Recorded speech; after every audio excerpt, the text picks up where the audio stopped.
सवाल ये भी उठते हैं कि खान सर कहाँ है, सवाल ये भी है कि वो भाग क्यों रहे हैं, और सवाल ये भी है कि जो उन्होंने बयान दिए वो अपने बयान से बार बार पलट क्यों गए। नीतीश, आप बने रहिए हमारे साथ। वहीं पटना में जो दो कोचिंग के बीच में विवाद हुआ उसकी वजह आपको बताते हैं। इसके पीछे दरअसल वर्चस्व की लड़ाई है। किसान स्टोरेज के मालिक की क्या भूमिका है, आपको इस पूरे रिपोर्ट में दिखाते हैं। पटना के मुसल्लापुर में खान ग्लोबल कोचिंग, ज्ञानबिंदु कोचिंग, ये सारे कोचिंग जिस कैंपस में है उसका नाम है किसान कोल्ड स्टोरेज। दरअसल यहाँ बहुत पहले एक कोल्ड स्टोरेज हुआ करता था और आज भी एक छोटे से हिस्से में यहाँ पर किसान कोल्ड स्टोरेज का एक दफ्तर है।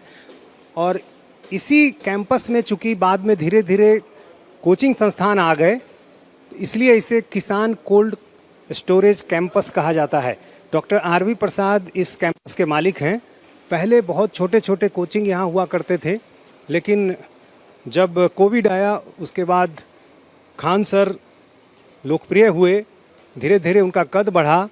जो छोटे छोटे कोचिंग थे उनको उन्होंने एक तरह से उनकी जगह ले ली और मकान मालिक से इस पूरे कैंपस में एक बड़ा हिस्सा ले लिया। और अभी इस पूरे कैंपस में खान सर के करीब 20 से अधिक हॉल हैं और बहुत बड़े पैमाने पर यहाँ पर अलग अलग प्रतियोगिता परीक्षाओं की तैयारी की जाती है।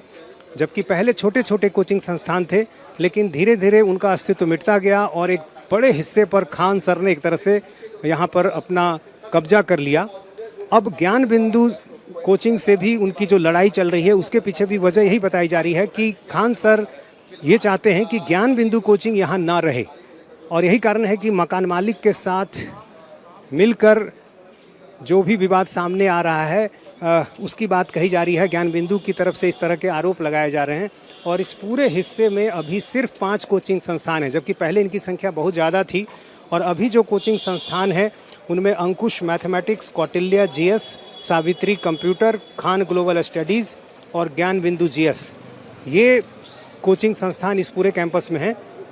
लेकिन जो सबसे बड़ा हिस्सा है वो है खान ग्लोबल स्टडीज़ का, और यहाँ पर UPSC, BPSC, railway, SSC, NEET, अलग अलग जो परीक्षाएं हैं उन सब की तैयारी की जाती है। इसलिए मुसल्लापुर इलाके में, जो कि कोचिंग संस्थानों के लिए जाना जाता है, ये कैंपस सबसे ज़्यादा जाने जाने वाला इलाका है।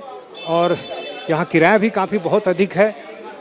बड़े बड़े हॉल हैं, एक साथ करीब 2 से 2.5 हज़ार छात्र एक हॉल में पढ़ते हैं, तो एक बहुत बड़ी छात्रों की संख्या है जो यहाँ पर पढ़ने आती है। और ये कोचिंग कैंपस के ठीक सामने की सड़क जो मुसल्लापुर कहलाती है, और यहाँ भी सड़क किनारे दोनों तरफ लॉज की भरमार है जहाँ छात्र रहते हैं। और सड़कों पर भी यदि आप देखेंगे तो आपको इसी तरह के पोस्टर, बैनर, होर्डिंग, ये चीज़ें नज़र आएंगी।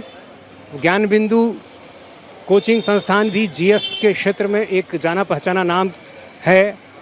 खान सर के सामने यदि कोई सबसे बड़ा कहें कि प्रतिद्वंदी है तो वो चूँकि ज्ञानबिंदु कोचिंग संस्थान है, इसलिए ये विवाद उनके बीच पहले से चला रहा है।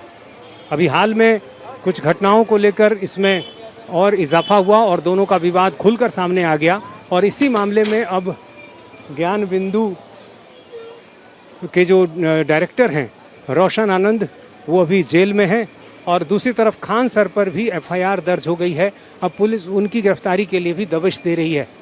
तो ये पूरा इलाका दरअसल छात्रों से भरा हुआ है, इसलिए कोचिंग संस्थानों के बीच जो एक कोचिंग वार की स्थिति नज़र आती है वो यहाँ पर देखने को मिलती है।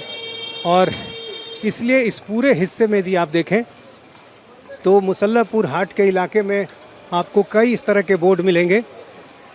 यहाँ भी देखिए अलग अलग कोचिंग संस्थान जो आर कैंपस सिलेक्शन तक, बिहार पुलिस, बिहार दरोगा, एसएससी, रेलवे, इस तरह की जो होर्डिंग है वो नज़र आती है। एक दुकान की तरह आप कह सकते हैं कि ये पूरा इलाका कोचिंग संस्थानों से भरा हुआ। और जाहिर है जब अब खान ग्लोबल कोचिंग और ज्ञानबिंदु कोचिंग के बीच विवाद सामने आया है, इसके साथ ही ये बहस भी शुरू हुई है कि आखिर ये जो कोचिंग वार है उसके पीछे की वजह क्या है, ये कितना बड़ा कारोबार है और कोचिंग माफियाओं का जो जन्म है इस पूरे इलाके में कैसे हुआ। ये सारी चीज़ें अब इस विवाद के साथ सामने आ रही हैं। दो कोचिंग के बीच वर्चस्व की लड़ाई को लेकर बिहार में सियासत भी गर्मा गई है। इस मामले में जेडीयू का कहना है कि पुलिस साक्ष्यों के आधार पर कार्रवाई कर रही है। कानून तो सबके लिए बराबर है। दो कोचिंग सेंटर के बीच आपसी मनमुटाव आज यह रूप ले लिया कि एक कोचिंग के संचालक को जेल जाना पड़ा, जिस आरोप के आधार पर उन्होंने एफआईआर किया। जब पुलिस ने हमारी जांच की, चूंकि बगैर राजनीतिक हस्तक्षेप के जांच होता है, तो पता चला कि सिक्योरिटी वाला ही गोली चलाया है। उसने कबूल भी कर लिया। तो कानून का हाथ लंबा होता है और वो जबड़े तक जाता है।